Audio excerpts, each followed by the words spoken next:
How did Roya even form? I often see it as a musical date. Some people from the industry set us up and was like, you two should try to have a session. Sometimes you can just feel like it's the missing part of your life. And it kind of felt that way. Was there a moment like, this is no longer just a music writing session together. This is a project that I want to devote my life to. Like, we cannot give this to anyone else. No, exactly. And now there's no turning back. We're a band now. Can I ask what you were going through when you came in and you're like, I don't want to talk, I just need to get this emotion out? I was collapsing into Sebastian's arm, be like, now it's over. Yeah. I had a 1-day depression. Just totally miserable, crying like through the whole garden. Your biggest song came from a bit of an existential crisis. Cruz is so different from Dear Space. How did you go from Dear Space to Cruz? Wow, that is also a really good question. How did we get there? I think that it was actually... How do you know when a song is actually finished? Yeah, that's a good question. And actually, I love when people ask that question because I think the beauty of music is when it's... It meant so much to talk to you. Yeah. I feel like something healed in me. Yeah, that was beautiful. Yeah. Roya is the kind of project that doesn't force its way into your life. It slowly takes up space in it. The Danish electronic pop duo, Lena and Sebastian, began quietly building a sound rooted in atmosphere, restraint, and emotional precision in 2022. And then in 2024, a song called Cruz carried that world far beyond its original audience. Cruz wasn't loud or flashy, it didn't chase a trend, it moved by feel, racking up tens of millions of streams and becoming the track that introduced Roya to a global listener. A breakthrough moment that still sounded unmistakably like them. But the foundations of that song were already there. The year before, in 2023, Roya released their debut album, Dear Space. Just 7 tracks. No filler, no excess, a tightly sequenced, no-skip record built on minimal electronic production, soft focus synths, and Lena's vocals that sit inside the mix rather than above it. Dear Space is the kind of album that rewards full attention. It's late-night music, headphones-on music, music that trusts the listener. Roya have been quietly growing by word of mouth. They clock 1 million monthly listeners on Spotify alone. And now it's brought Roya to Australia for the very first time. Today, we're going back to where it all began. We're diving into Dear Space, how it was made, why it's still holds together as a no-skip record, and into Cruz, the song that took Roya out into the world. If you're new to this podcast, I'm Poppy Reed. This is On The Record, where we revisit a momentous release with the artist, long after it entered the zeitgeist. This is Roya, On The Record. I did it. What an intro! Oh, that's the best reaction I've ever had. Crazy. I feel totally captivated. I just wanted you to continue speaking. Wow. Like story time. Beautiful. Thank you for that. Wow. Thank you for being on the podcast because Australia has been wanting to get you here for so long. They've been in your DMs. They've been in the comment threads. You've seen like all the streams coming from Australia. You knew that there was a massive audience and now you are finally here. Yes. Yeah. We have really felt the love from Australia. From the from the start. It is crazy to actually be here now. How would you describe Australia to someone from Denmark? Because I've been to Oslo before. That's like basically the only Nordic country that I've been to. I went to Roya Festival, incredible. But it is so different over there to here. Yes, it is. Well, I think a lot of similarities actually. Like I think a lot of Scandinavian people would really just love it here. Because the whole culture seems actually kind of Scandinavian in some way, and also a lot of the streets and the buildings and the shops and stuff like that seems familiar in some kind of way. But I feel like the people of Australia is just the most open-hearted, so loving people like we've ever met. So I think the openness. I would also talk about the tropical vibes is in some way in terms of both nature, but also the water that's here and just how green and beautiful it is. I think we just love also the feeling of the whole summer vibe and the temperatures and it just feels like, it really feels good here. Yeah. And you've made the most of it. Like, you look at what you did in Sydney alone. Like, I saw the bus cruise. Yeah. Yeah, you became literally Sydney's tour guide and changed Hyde Park to Hyde Park. And then I saw, was it in the Botanical Gardens where you sat with Vera Blue, one of our incredible artists? Exactly. Mixed in Thunderstruck and Rushing Back to... What? How was that? How did that come about? Is she a fan or... Like, I think some of like our team members reached out, and she had heard our music and she really loved it. So she said yes right away to meet us. And then we had this little garden meeting. We just really thought it could be fun to mix our music and her music and something very Australian. With iconic. Exactly. DC song, I call it now. Yeah, exactly. But that was really fun. She's so sweet and so talented. It's crazy. Her voice is so good. So, and you know that video is already, Thomas, your your label rep, already told me that it's going viral on social media. Yeah, it's crazy. It's going quite good. Yeah, it's crazy. Yeah. It's nice that people like it. Yeah, it is so nice. Yeah, definitely. Yeah. So I feel like you're one of the music industry's big mysteries because there's not much information about you out there. You're like a best kept secret in some ways, and you don't even have a Wikipedia page. And I'm not saying that's where a journalist should go to get their information. I'm just saying there is no Roya Wikipedia page that I could find. Make that. So I need to know, how the heck did you two meet? How did Roya even form? Yeah. You want to start?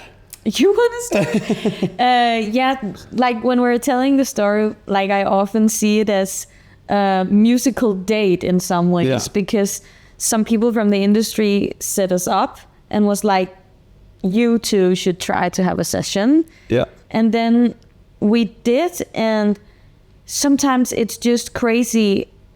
Like, no matter if you meet each other writing music or if you meet each other playing a football match or at a bar or whatever, sometimes you can just feel like it's the missing part of your life. And it kind of felt that way, and we just grew into each other like very quickly.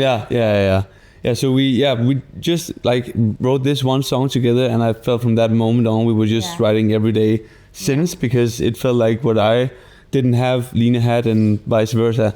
So it was really a special day, that one. Had you known of each other? Like, were you? Not at all. So no, but we Sebastian had like the highest hair I've ever seen. How did you achieve that? Was that hair gel? Yeah, hair gel. A lot of years in the making. A lot of hair gel, no hair here. It was I looked awful, but it was fun. It was really fun. Yeah, but it was crazy. Yeah, we both have had a lot of sessions. You know, you do a lot of sessions as writers and producers and stuff. And you know, often they're really good, but there was just something special right there that like really clicked. And since then we just wrote songs. Line like drove back and forth she lived up north in Denmark, came to me every day, and it was really special. Was there a moment, like, was it that session that made you go, we need to start a project together? Or was there another collaboration where you're like, this is no longer just a music writing session together, this is a project that I want to devote my life to? Yeah. You're totally right about exactly that. Yeah. Because in the beginning we just thought, wow, this is working so well, let's just write a lot of music. And then we did a lot of music for other artists. But then like one day I came into the studio and I was kind of miserable. Yeah. And then I just said to Sebastian, I cannot talk, just press record and I'll go into the studio. And then you often like describe it as I just started like whining as if I was a string. Yeah. So I just like did this. Yeah, exactly. Like that. And it became like this string actually on the song Warnings from the album. The opener. Exactly. We wanted it like, because that was the song, like when we did that song, everything just came out, and I just also said, okay, press record again. I'm just going to do some lyrics. I had no idea like what we were doing, but then the whole song just came out, and we were just in shock, and it felt like the universe has just granted us this thing, and then we were like, we cannot give this to anyone else. No, exactly. And now there's no turning back. We're a band now. It's actually quite crazy because there's a lot of similarities to Cruz there. Actually, not to jump in the making. Yeah, it's quite crazy. Yeah. Can I ask what you were going through when you came in and you're like, I don't want to talk, I just need to get this emotion out? Yeah, I think I had been back and forth for way too long with like the first boyfriend of my life. The first love? Yeah. Oh my God. Yeah, and I was just really bad at ending it, and maybe I just always like tried to have a door a little open. And I think this was the moment when I finally realized that this door has to close for good. So I just felt like I was collapsing into Sebastian's arm, be like, now it's over. Yeah. That was a wild day. Whoa. Yeah. And I remember I ran through like the botanical gardens of Aarhus, like where we lived, just totally miserable, crying like through the whole garden to get to the studio. Yeah. I was very miserable. But this is what it means to be an artist, right? Yeah, and I talk about this so a lot, because I feel like when you as an artist, as a creative, feel something, it's like you're walking around the world with a layer less skin than you or a lot of other people. And that's why you can create such incredible music. And I wanted to dive into Cruz, but now I want to go straight to Dear Space, because I don't know if it's a concept album, but there's so many parts that feels like, especially the title track, it feels like it could be about the most devastating heartbreak. It almost feels like there was a death. Yeah. Tell me about the title track of Dear Space. That was the of course the song that made the project, or like made us feel the project at least. It really means a lot to me because I think the vocal. What's it called? Like vocal, not production, but the way you did the vocals was so unique. Yeah, the vocal performance was so unique, and I really dived a lot into that. I felt like it is when you hear it and you actually feel maybe down or something. It's something that it just drags you into that universe of. I don't know how I can describe it, but it really hurts, but it still really heals because it's so vulnerable and like whispery and deep. But still big in like a stereo way. Yeah. And it's interesting, but also like it's funny sometimes I don't have the answers of how, like, why is the song about this and this and this, because sometimes I just feel like so deeply that this song has to be about this, and I feel like someone else's story kind of transcends into me, and I'm just like, I don't care what you guys think, I have the whole story. Like it just came to me and it just formed itself so well. And we've often had these experiences where it feels so like clear what the song has to be about, and then afterwards someone texts us and they'll be like, I can't believe that you did this song, it's like it feels like my story. And now I know that you're not asking for this particular song, but I just want to also like mention another experience we had with the Dawn Day song, because what is Dawn Day? Like what's that word even? But we just like dived into it, wrote the whole song and posted it online to see how people would react. And then 2 days later we get this message that this sibling couple lost their cousin and his name was Dawn Day. Oh, I'm getting all emotional. Wow. His name was Dawn. Yeah, his name was Dawn Day. And you know, I had no idea what that word was, and we ended up just calling it Dawn Day, like as in dawn and in day. But it just like, it's so nice that you're asking like so deeply into the whole process, because it really resonates with me. And yeah, I'm often just very grateful, but also very like holy about when I feel like stories are coming to me, because I feel like this is someone's story. Like we need to tell this story. And then when I get the response of, well, it was their story, like it just feels wholesome. Yeah. Do you know the artist Jacob Banks? He's a British artist. He's, oh my God, it's like the voice is just insane. Okay. I'll send Thomas a link after to send to you. Yeah. He says that he doesn't see himself as an artist. He sees himself as a medium. Yeah, exactly. The songs just come through. I don't know if every artist is like that. And you'll listen to his music and you'll see that there's probably that similarity where it feels like he's not creating a song. And I really have been thinking of Roya as not creating songs, but creating moods and moments. And I wondered if that actually came from your writing process. Like I obviously see so many videos of you on social media and it just kind of starts with you kind of vibing off each other, mirroring energies, picking up on energies and making beats out of Lina's incredible vocals as well. Yeah. But what is it like in the writer's room? Is it similar to what I've seen on social media where it's building something from an idea that Lina just comes out with? Yeah. A lot of times it is. Yeah, like every song is probably different, but we often usually it's vocals or like ideas of saying some kind of weird stuff, weird melody or weird sound or something, because it just creates something unique to the texture of the whole song that no one would be able to replicate because it's Lina's vocals. And like I just like that feeling of uniqueness in the texture, and like when you record your own sounds like that, you tend to be, or at least I tend to be a lot more diving into the sonics of it, because it's really different than just finding an ensemble and then just using that. You sculpt it a lot more, and I love that feeling of trying to do that. But yeah, sometimes it starts with Lina's vocals. Sometimes it's also with Lina going into the piano, playing something, and I'm like, what? Let's go with that. Or we find a sound that we just really, really like, and we ride that wave until that idea is out in the room, and we see, okay, maybe this wasn't what we hoped or like wanted today, or it was what we wanted today, but nothing that we maybe touched us the way that we want now.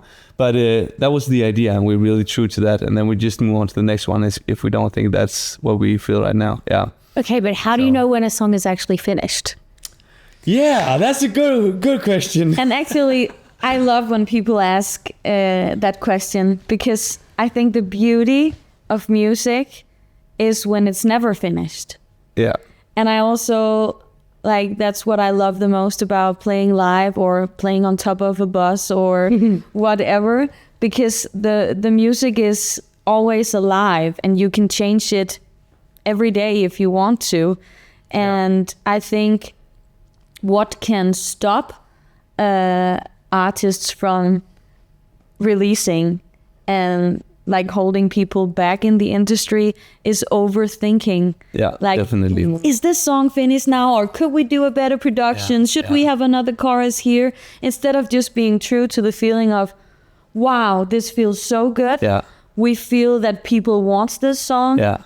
Let's release it. Yeah, exactly. And then if it changes like over time, let it change. Yeah. And if we play it live different every time, let us play it different. Yeah, definitely. So I've actually tried to move my mind away from wanting to finish things and then just let it be. Mm-hmm.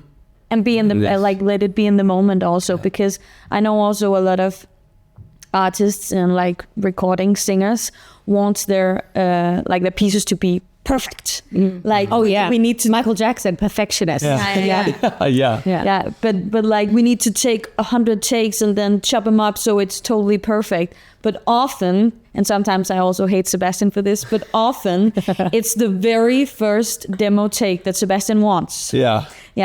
So it is hard to change. So it's all about like the feeling and being in the moment and having that present vibe of it for us at least. But I also think that's maybe like kind of the nature in our project together, like in our way of creating, because when we created our first album, as we also talked about just before the interview, like a lot has changed from that first to what we are now. And I also really believe in that we found our core even more now. Like we used a lot of time to develop, and we released that first album, and I'm really proud of that still, and I really love it. But it's like when we began to do the videos we do now, the songs that we do now, it's like we follow another flow in some kind of way. We also did that at that time, but it's like, as you say, it's maybe the thing about not getting it finished that is actually like pushing it. Yeah, and inviting people in. Yeah. So now you mentioned the other artist. What was his name? Jacob Banks. Yeah, Check him out. Yeah. Mm-hmm. Just like the fact that we don't have to decide when the song is perfect. Like it's a community thing, and it's the people who follow along who can decide like this. I need this song. Yeah. I need this song right now. okay, we'll just like, what do you want it to be about? Okay, we can just finish up, and then like that's just such a nice flow to be in. Yeah. It is. Cruz is so different from Dear Space. I mean, even from the most basic reason of lyrically, there's 4 lyrics in it. Yeah. It's crazy. Yeah. Tell me about that departure. How did you go from Dear Space to Cruz? Wow. Yeah. That is also a really good question. How did we get there? I think that it was actually a quite wild process because we created that first album, and it was great. We were out like playing it in Denmark, where we come from.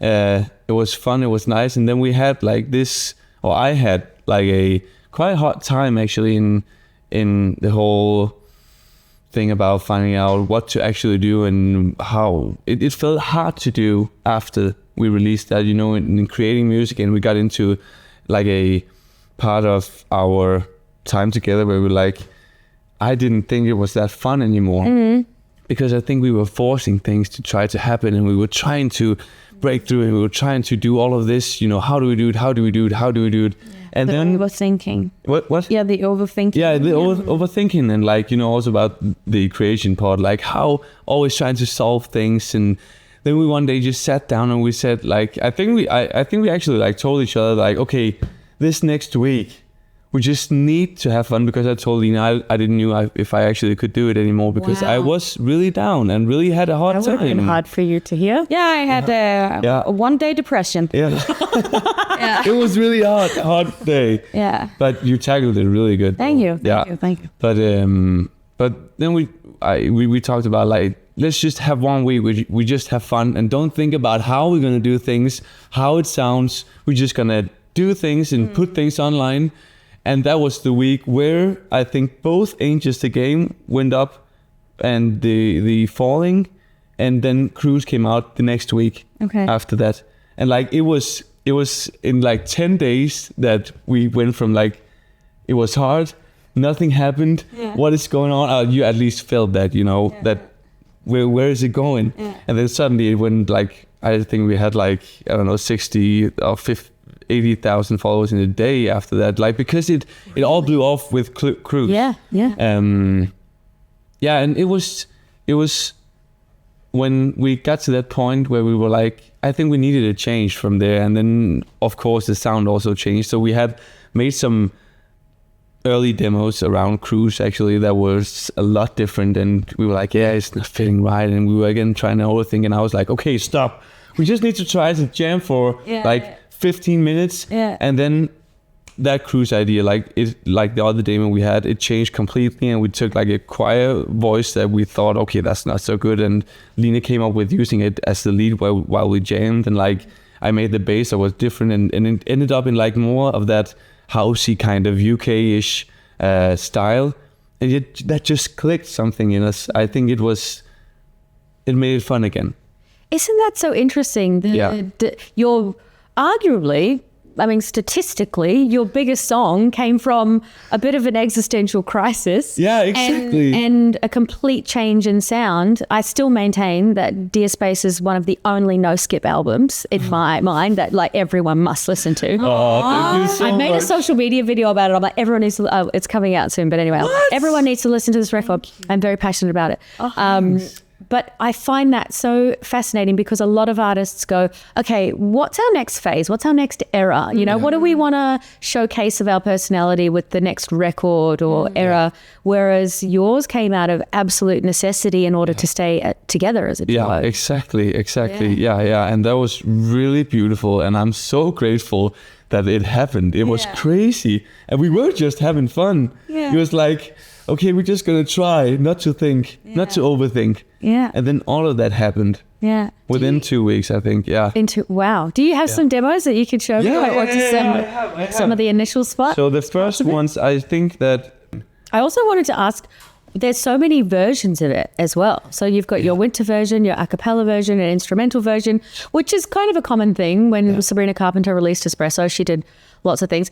Is there something I'm missing in the music industry about releasing all these versions? Is it good for streams or something? Actually, that's a good question. No, I think sometimes, like, when you release like an a cappella one, then other people can pick it up and do their own version. And that taps into the fact that we want people like to be a part of the music. But also with Cruz, we did like a whole open verse challenge on social media so people could sing their own verse on it. So then it also made sense to just upload the instrumental so people could actually record themselves on them. Wow. If they wanted to. And then because Sebastian did the whole Christmas surprise last year. Yeah. Was this in the church? Yeah, with the choir. Yeah. That was so beautiful.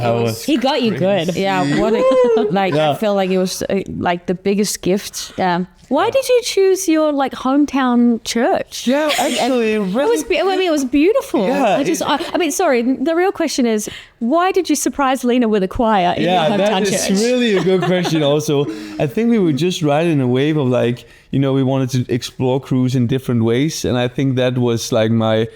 You know, we could just do a Christmas set in the studio, but I was also thinking like, okay, hey, we need to do something more crazy this time, and we tried to find a church. I'm not like a believer in the like I don't know religious way, but I think that space in my hometown is really beautiful and it's a nice place.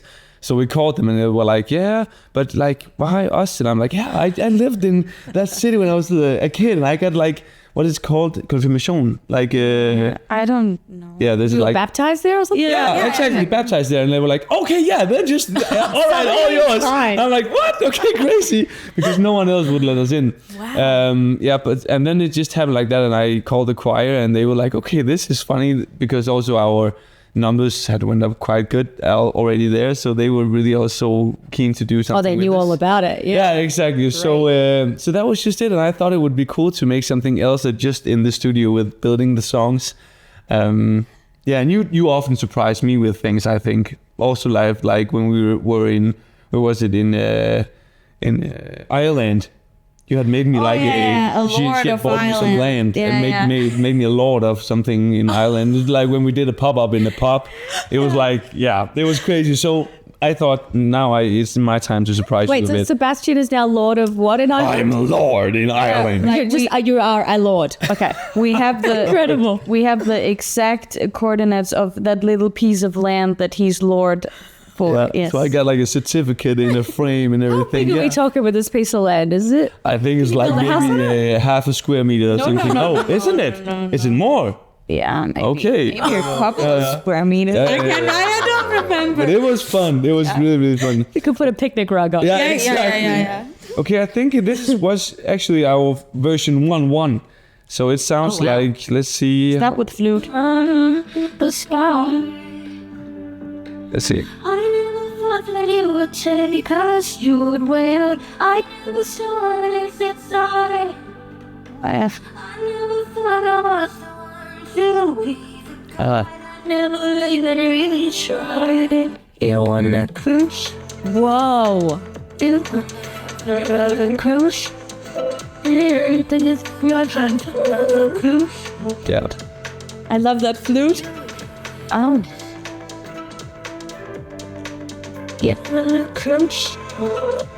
Oh, wow. And that's so subtle, that bit. Yeah. And that's way bigger now. Yeah, exactly. Yeah. Yeah. Is that you and is that Sebastian going the...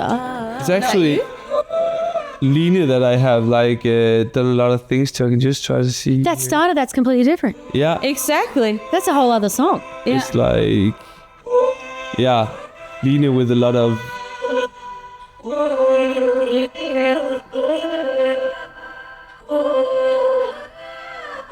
Yeah, just Line with a lot of form and done. So it sounded like more like a gospel choir. Yeah, and it is also funny because I remember like when we did this first version, we wanted to delete this part completely because we felt like it was a bit heavy. Like, whoa. Exactly. And then when we were jamming, I just tried maybe to sing it the octave higher, and then you did the whole stutter thing on. Yeah. Yeah, so, yeah. Yeah. Wow. And then we also had this weird sound. Oh, that tickles your brain. And this is also Line. And I don't know if I do like. That's a vocal? Yeah. Yeah. Yeah. Exactly. That's also you. And then we have this flute.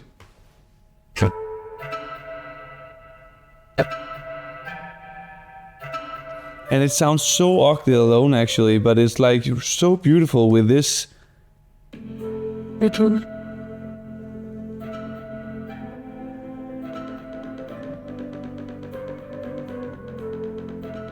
Yeah. There's little remnants and clues of the final version. Yeah, exactly.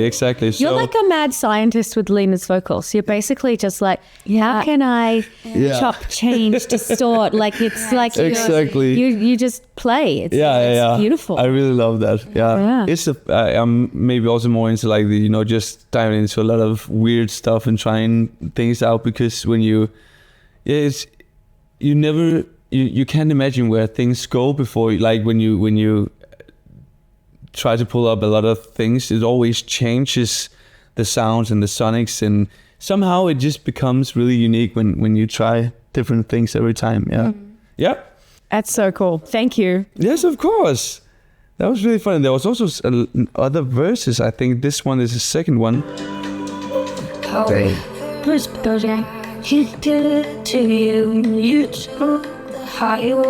But that melody is the same. Yeah, that's right. It feels right for you. I heard you shouldn't stay. I always leave it on the scene. My perfect life, like this joy divine. I always wondering whether that you were found. Cause you were never really lying. You wanna Cruz? wow. Yeah. That's That's so another cool. version. Yeah. What is it like when you're, say, recording a record, when you know that you're going to do some kind of multi-track project? Are you able to just move about in society as normal and you just kind of have everyday life, or are you zoned in, locked in, nothing else matters? No, we're living very like Sebastian has a family. Yeah. So I have a daughter now and like a girlfriend and second baby on the way. So I'm living the normal life in the way that I'm normal hours in the office. Not sometimes we have like different hours, but not that much right now. But before I had a baby and everything, we were like in the studio from 8 till 2 in the evening or something, and always creating. You're a lot in the studio also. On off hours just to create and create and create. Yeah, I'm having a hard time going home. Yeah. Because you get obsessive? Yeah. I really do. But I also I feel so grateful of when I'm feeling like I'm in a flow, and so I try to just live in the studio. Yeah.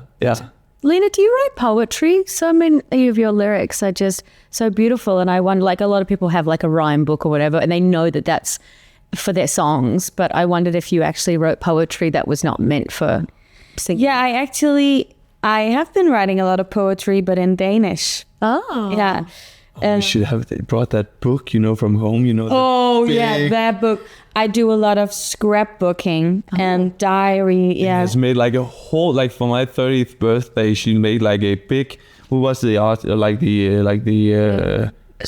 someone with B. Okay, I can't remember, but there was like a big book where she like all the pages in it wrote our lyrics and like small poets and like drew poems. Poems.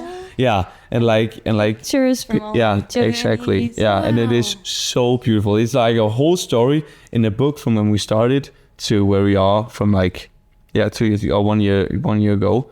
And there's small pieces of every all the things that we went through and all the things that we experienced and small. It's almost poems, all of them, around the things that we did and how it all happened, and that was really beautiful.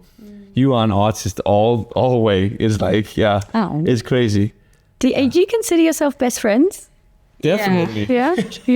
What is it like on touring with your best friend? Because you've toured, so much of the world right now. Yeah. You spend so much time together. Yeah. Definitely. What is it like touring with your bestie? It's amazing. It's really good. It was actually crazy because I went to Australia a few days before Sebastian came, and I don't know why I'm so emotional today. But I just missed him so much. It was so crazy for me, actually. And when I was waiting in the little Sydney house, for him to come, I felt like an old lady because I was sitting on the front porch and I took a chair out and it was freaking hot, but I just had to sit there with my little chips bag and wait for him.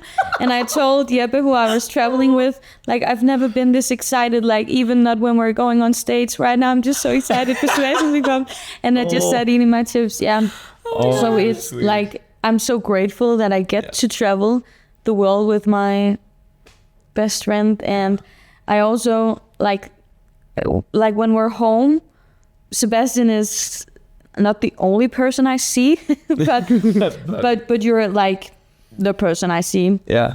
So I'm also a lot alone, and I just feel now when we've been traveling, that there are not many people that I actually don't feel going insane with when I'm with them for a long time. But I'm not. I don't know why, but I'm not getting insane when I'm with you. It's crazy. Yeah. And I also feel we're so good at communicating, and sometimes I also have to tell myself you're not Sebastian. You're not Exactly. You're merging. Yeah. And it's also important sometimes to tell myself try to cut it because I'm not his emotional world. I'm not I don't have to make decisions for him. Sometimes when I have bad dreams at night and I get into the studio, she's like, "Are you okay?" And without me telling anything, I'm in the studio. She's like, "Are you okay? Yeah. Did you have a rough night?" And I'm like, "How did you know? What is happening?" Yeah, I believe in that kind of energy that tethers Definitely. people. Definitely. Yeah. And what about you? What is it like on tour? I couldn't. Horrible. Yeah, it's horrible. No, I couldn't choose a better person to do that with. It's crazy. I think that it's like having a sibling, but without all the fighting. It's we are. I think we both really synced, and we have so much respect for each other's choices and support whatever the other one wants, because we know we are two different persons, but we also are really respectful of the other one's opinions. And I think that really makes a good partnership, that whatever you say is just as true as what I believe and say. And often we just mean the same thing, but it's really, really beautiful to have someone that where you're so aligned with, and can how do you say rumme, make space for. where you can make space for each other in all kinds of ways. Can I get super woo-woo on you for a second? Yeah, of course. Do you believe in a thing called soul contracts? Soul contract, like your soul and a contract. Yeah. So I haven't heard that word before, but we trust in the energies of the world. Come with me on this one. Yeah. It's this idea that before you come down to earth, you make a soul contract with a certain person so that they help you achieve the things that you need to do to connect with your higher self and level up in the ways that you need to level up, whether it's learning a lesson, whether it's basically just that. So it can be someone who ends up breaking your heart. So and what you've experienced in the past, what I've experienced in the past, it actually makes me feel better about people that have broken my heart. I'm like, we had a soul contract. I needed you. Yeah, exactly. I wonder if you two had a soul contract I coming here. definitely believe that. I definitely believe that. Yeah, absolutely. And I think that there's no doubt about that. Yeah. Like sometimes we also like talk about past lives. Like if we have been living past lives, I'm also pretty sure. Yeah, we've met before. That Well, the fact that you clicked straight away from that first writing session. It was wild. Yeah, exactly. Even though you got a bad haircut, like I can see this person.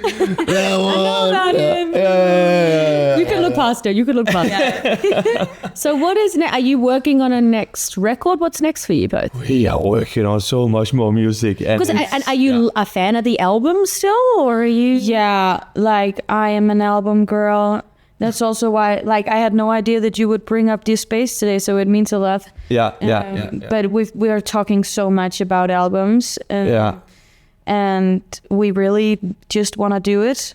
And like also now today, when talking about overthinking, I just want to say, fuck it. Yeah, let's do it. Yeah, exactly. Let's do it because we got so much music. Yeah. And like right now, we're in a very, very nice place where we are prioritizing being creative and making music. And like the past 2 nights, we've been testing out some new songs. And the first time ever, like in Australia. Testing them live. Yeah, exactly. How did it go in Melbourne?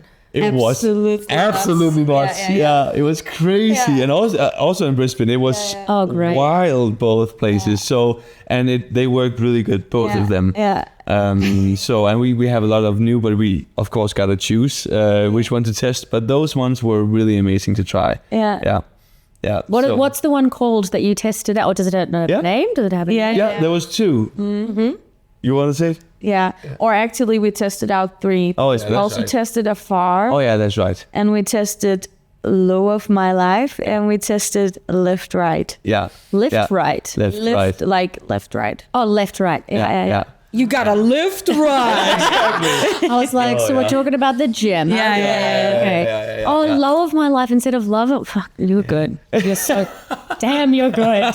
You're also good because you capture it right away. Exactly. Yeah, but that you're gonna love that one. I think it was also like because we also needed a set where we actually had a bit of like, because our set is really high tempo and like a lot of things are happening through the set, so we needed just one place where it were more down to earth and chill, and that was just the perfect time for Low of My Life.